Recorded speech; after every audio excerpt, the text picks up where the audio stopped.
For my first project today, I have this box that I thrifted quite a while ago, and I think I may have painted it the color Plaster by Waverly, but don't quote me. And I'm going to start off by decoupaging. So I got this lovely paper from Sonnet's Maker's Box. It's one of their digital prints that I'm going to decoupage to the whole box, starting with a nice coat of Mod Podge because we're going to do the iron-on method. I realized at that point that I needed to take the hinges off because I was getting ahead of myself. So I took my little screwdriver set out and take off my hinges. Off camera, I just lightly sanded over where my screws went and continued with my glue. As I mentioned, I got 5 digital prints from my Maker's Box, and they're all so pretty. I wanted to use all of them all at once, and I was so glad that I was able to use this entire sheet on this one project. And using some parchment paper and my mini heat press, I did the iron-on method onto my box. And I'm using my little scalpel here to remove the excess. You'll see I follow up with my finger sander. I printed this right on regular paper. You can do that. You don't necessarily need rice paper or mulberry paper. You can decoupage with this. The only thing is, when you go to seal in your project, you're going to have some bubbles. And I recommend lightly adding your patina, your liquid patina, or whatever you use, Mod Podge, or use some clear matte sealer. That's what I prefer to use, especially when I'm decoupaging with regular paper. I've also heard creators say that yes, you'll have bubbles, but if you put your heat gun to it, those bubbles will dissipate. And I've seen that, but not some, like, you can still see that there's raised areas in the paper, but just do whatever you want to do. It's your project, your choice. I'm just telling you what I like to do. I did see someone mention in the comments that they go back over it with an iron and parchment paper. I tried that, but it left kind of a weird shiny film from the medium I used on top, and I didn't really like how it looked. Let me know what works for you. I'd love to hear what you've worked and had success with. And one of the things I love so much about the Sonnet's Maker's Box is that you get 5 digital prints. I mentioned that. And you'll have those forever. You can use them over and over again, which is amazing. And even though the paints seem really small, a little goes a really long way. I started getting my Maker's Box around Christmas, and I still have paint left over from then. So it's definitely worth it. I know I probably sound like a paid endorsement, and I am not, but I'm truly just sharing as a crafter the things I love and the products that bring me joy in my creative time. I also know it's not in everybody's budget, and I completely understand that. For me, though, sometimes choosing something like a $55 box can make more sense than placing an Amazon order for a bunch of random craft items you may not be able to use right away, or buying things just to have them sit in your stash. With a curated box like this, everything is chosen to work together, and you can open it up and start creating right then and there. For me, there's a lot of value in that. As I was gabbing up a storm, you saw I put my hinges back on, and then this beautiful blue. Oh my goodness, this came in my Maker's Box as well, and it's called Prom Queen. I am taking this all around the sides of my little box here, and I know I didn't show it on camera, but I took the bottom off, and I'm going to paint that blue as well. In the bottom, I had painted the color, it's bronze metallic paint by Paint Couture, and that took a few coats because it's metal, and metal is finicky. And here, this is where I'm just painting the bottom of my box. That is it for this. I think it came out so pretty, shabby chic, a little bit of antage, and yeah, let me know what you think of this one. This video is part of an open playlist called What Would You Make? I join this almost every month. It's hosted by Brenda from Rustic and Lace and Christine from Divine Designs. And our guest host this month is my girl Kendra from Late Night Creations. And you probably heard me say antage. That is Kendra's word. She came up with it. So it's antique / vintage is antage. So spread it around like wildfire. All right, I'll be sure to link them down below and the playlist. For my second project today, I thrifted this spread box and it has this really nice wooden lid. I'm going to go over the box itself with pink. Actually, no, I go over the whole thing with Pink Tours Extreme Guard in satin. And I'm going to be giving this 2 coats and making sure to let it dry in between each one.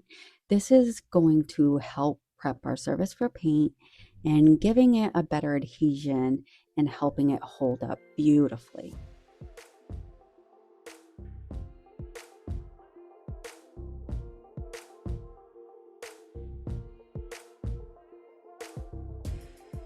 I'm going to paint my lid the color Bellwood by Fusion. It's a mineral paint and it's almost like a mossy green mixed in with gray. It's such a beautiful color and it dries a little bit darker than it appears here like most paints.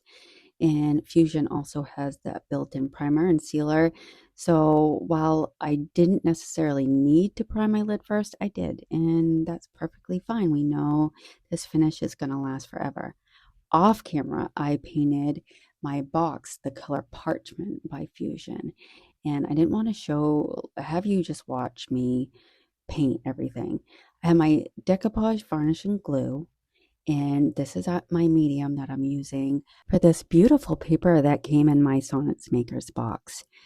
I lightly spritz the paper and then lift, smooth, and press as I go. I'm going to go fast on a lot of this because I don't want you stuck watching me fuss with paper for as long as it took me. But I do take my time here to make sure everything lays nice and flat.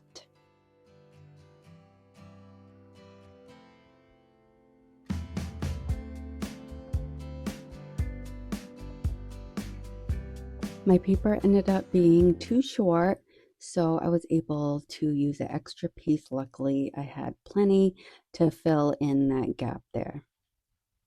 If you've been with me for a while, you know I didn't have nails until recently, and at first I had the hardest time working with them. But now that I've had them for a bit, they've honestly become little tools in my crafting. They are great for getting into tight areas and pressing things down or just making small indentations. Funny enough, something I thought would get in the way has actually become something I really enjoy having. Off camera, I went back over the paper with another coat of that varnish. I distressed it a little using my vintage antiquing paste. And of course, I used my little finger sander to remove any excess paper around the edges. I want to know what you guys think because I absolutely love how this turned out. Do you think I should have added a handle on the top lid or maybe even a knob? I'm just curious what you think. The transfers that I used on the top are from Redesign and they're called Gilded Grove. For this project, don't ask me measurements because I honestly don't know. I'm just not one of those people who works that way. The wood that I'm using is from Dollar Tree. And this extra piece you see me tracing here is what I'm using to create a roof. I'm simply marking everything out with a pencil and doing it by eye. Give me a template and somehow I get more confused. I found the center of my Dollar Tree board here and traced out a roof line. I'm actually making two of these. I'm getting ahead of myself here, but one will have like a salt box style roof and the other will have more of a traditional roof. And I'm using my paddle bit on my drill here to make the openings on both houses, and then I'm cutting everything out with my scroll saw. Then I went in with my rotary tool to smooth out the opening on each birdhouse. I wanted to have more of a natural, realistic look, like little birds have been coming and going, wearing the wood down over time.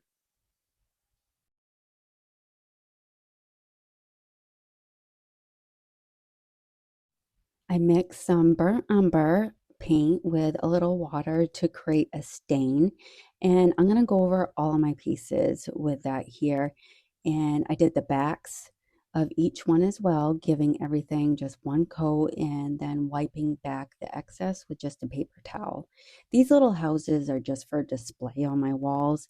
They won't be going outside or anything like that. They're purely decorative pieces, but they were just so fun to make. Only took me maybe a few hours.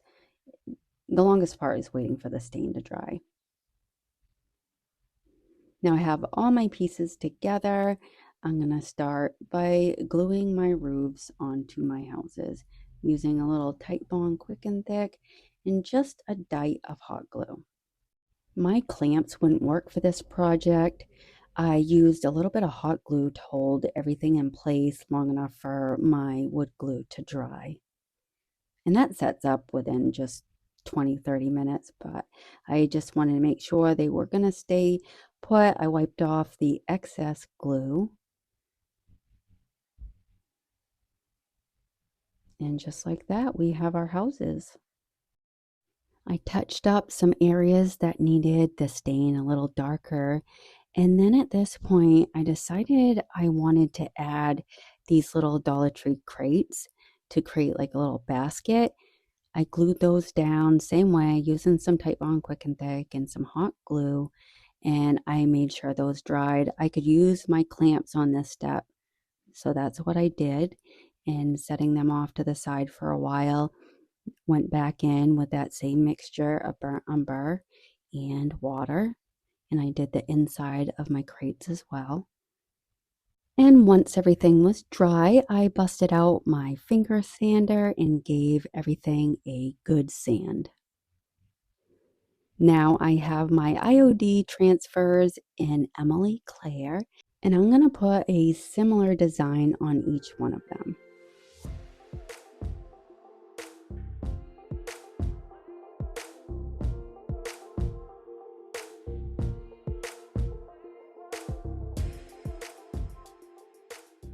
I added this little bee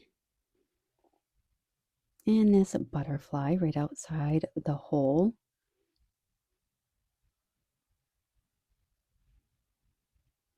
These little bows I had in my stash, so I painted them both with vintage lace metallic paint and glued them right to the front of my box. I went over everything with some clear wax.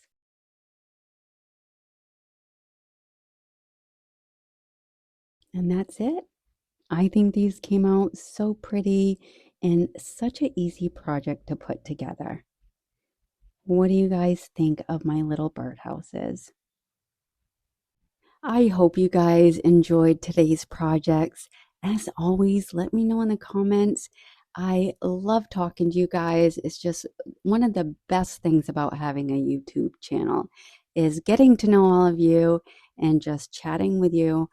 And if you liked it, go ahead and hit that like button. And if you loved it, hype me up. That would mean so much to me. And subscribe. I have new videos every week and I make all sorts of things. And be sure to turn on your notifications so you don't miss another video from me. Don't forget, I'm going to have the full playlist linked down below. Be sure to check out our hosts. Thank you, Brenda, Christine, and Kendra for hosting.